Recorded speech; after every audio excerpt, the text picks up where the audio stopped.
امام احمد بن حنبل کی چند باتیں آپ کے سامنے پیش کرنا چاہتا ہوں۔ برادران اسلام، امام احمد بن حنبل کوئی عام شخصیت نہیں۔ امام احمد بن حنبل وہ شخصیت ہے جنہوں نے 14 سال کی عمر کے اندر علم تدریس کا، حدیث کے علم کا آغاز شروع کر دیا، علم حدیث لینا شروع کر دیا۔ اور برادران اسلام، یہ وہ امام ہیں جنہوں نے حدیث کے علم کے لیے سفر کیے، اور سفر کے دوران برادران اسلام ان کے پاس پیسے موجود نہ ہونے کی وجہ سے مزدوریاں کی اور علم کے حدیث حاصل کرنے کے لیے سفر کیے۔ برادران اسلام 100 سے زائد استادوں سے علم حاصل کیا، اور ایک وقت آیا 1,00,000 حدیث امام احمد بن حنبل کو زبانی یاد تھی۔ برادران اسلام اس شخصیت کی بات کر رہا ہوں جنہوں نے برادران اسلام علم کی طلب کے لیے بہت زیادہ محنت کی، اور امام احمد بن حنبل کے شاگردوں کے اندر برادران اسلام امام بخاری، امام ترمذی اور اس طرح کے ہمارے نامور امام جنہوں نے احادیث کی دیگر کتب لکھی، وہ شاگردوں میں شامل ہیں۔ وہ امام ایک دفعہ جب وقت وہ آیا، معتزلہ کا فتنہ اٹھا۔ معتزلہ کا فتنہ کیا تھا؟ معتزلہ کہتا تھا کہ قرآن اللہ کی مخلوق ہے۔ یہ فتنہ اٹھا تو وقت کا جو بادشاہ تھا، وہ معتزلہ سے محبت کرنے والا ہارون رشید کا بیٹا، جب وہ تخت نشین ہوا تو اس نے معتزلہ کو پرموٹ کیا، معتزلہ کو اس نے ابھارا، ان کے عقائد کو لوگوں میں عام کیا، لوگوں کو قرآن مخلوق کا درس دینا شروع کیا۔ تو یہ تمام چیزوں کے مالک، علم حدیث، فقہ اور عاشق امام احمد بن حنبل کو جب یہ بات پتہ چلی تو امام احمد بن حنبل نے کہا کہ یہ بات جھوٹ ہے۔ انہوں نے ثابت کر کے بتایا کہ قرآن اللہ کی مخلوق نہیں، قرآن اللہ کا علم ہے اور صفت ہے۔ اس بات پر وقت کے جو حاکم تھا اس کو بہت برا لگا کہ میں نے یہ بات کی اور یہ میرے خلاف کھڑے ہو گئے۔ اس وقت کا جو حاکم تھا، اس وقت کے حاکم سے یہ بات برداشت نہ ہوئی۔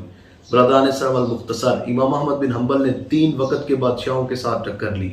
3 وقت کے بادشاہ یہ کہتے تھے معتزلہ کے حق میں کہ قرآن اللہ کی مخلوق ہے، آپ کہتے تھے قرآن اللہ کی مخلوق نہیں ہے، اس بات کو قرآن و حدیث سے ثابت کر کے دو، لوگوں کے عقائد کو اللہ سے دور کرنے والا نہ بناؤ۔ تو امام احمد بن حنبل پر کڑا وقت آیا۔ برادران اسلام، امام احمد بن حنبل کو کوڑے برسائے گئے، امام احمد بن حنبل پر سخت سے سخت وقت لائے گئے، لیکن برادران اسلام امام احمد بن حنبل اپنی جگہ سے ایک قدم بھی پیچھے نہ ہٹے۔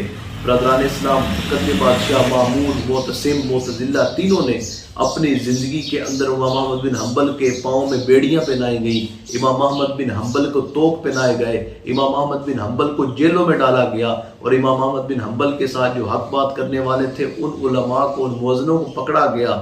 برادران اسلام، اگر آپ کو کچھ یاد آئے تو یہ بھی دور وہی چل رہا ہے۔ اس دور کے اندر بھی خادم حسین صاحب نے جو بات کی، خادم حسین رضوی صاحب نے، بابا جی نے جو بات کی، وہ بھی بات اگر میں پڑھ رہا تھا امام احمد بن حنبل کو، وہ ساری باتیں نظر آ رہی تھی کہ ہر دور میں حق اٹھانے والوں پر مشکل وقت آتی ہے۔ تو مجھے یہاں پر امیر خسرو کا وہ جملہ یاد آ رہا تھا۔ امیر خسرو نے خواجہ نظام الدین اولیاء سے پوچھا، بتاؤ تو صحیح، عشق کرنے والوں پر کڑا وقت کیوں آتا ہے، امتحان کیوں آتے ہیں؟ تو نظام الدین اولیاء نے فرمایا تھا، اس لیے آتے ہیں دیوانے کہ کوئی رکھا پھکا عشق کا دعویٰ نہ کرے، عاشق اس کوچے کو چھوڑ کر جا نہ سکے، رکھا پھکا آ نہ سکے۔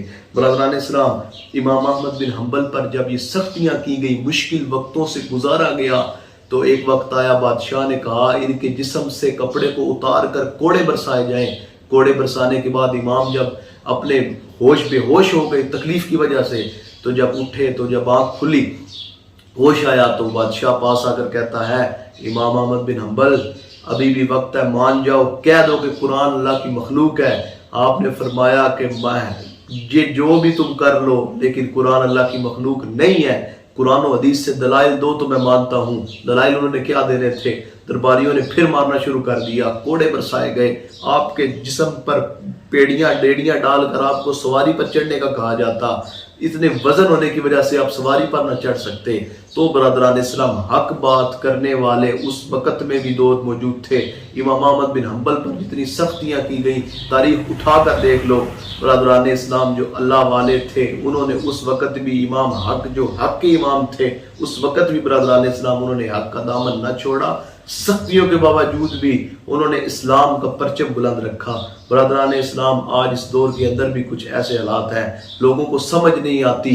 لوگوں کو کہیں پاکستان میں نظام مصطفیٰ کا نفاذ کیا جائے تو لوگ اس بات پر بھی راضی نہیں ہوتے۔ برادران اسلام، لوگ اس کو بھی سیاست سمجھتے ہیں، لوگ سمجھتے ہیں اسلام اور سیاست جدا جدا ہے، لیکن نہیں دوستو، پاکستان کا مطلب کیا؟ لا الہ الا اللہ۔ دستور ریاست کیا ہوگا؟ محمد الرسول اللہ۔ تو برادران اسلام، ہمیں امام احمد بن حنبل کی زندگی کو پڑھنے کے بعد اس بات کا پتہ چلتا ہے کہ برادران اسلام، حق والوں پر پریشانیاں، دشواریاں آتی ہیں، لیکن جو حق پر کھڑا رہے تو پھر دنیا اس کے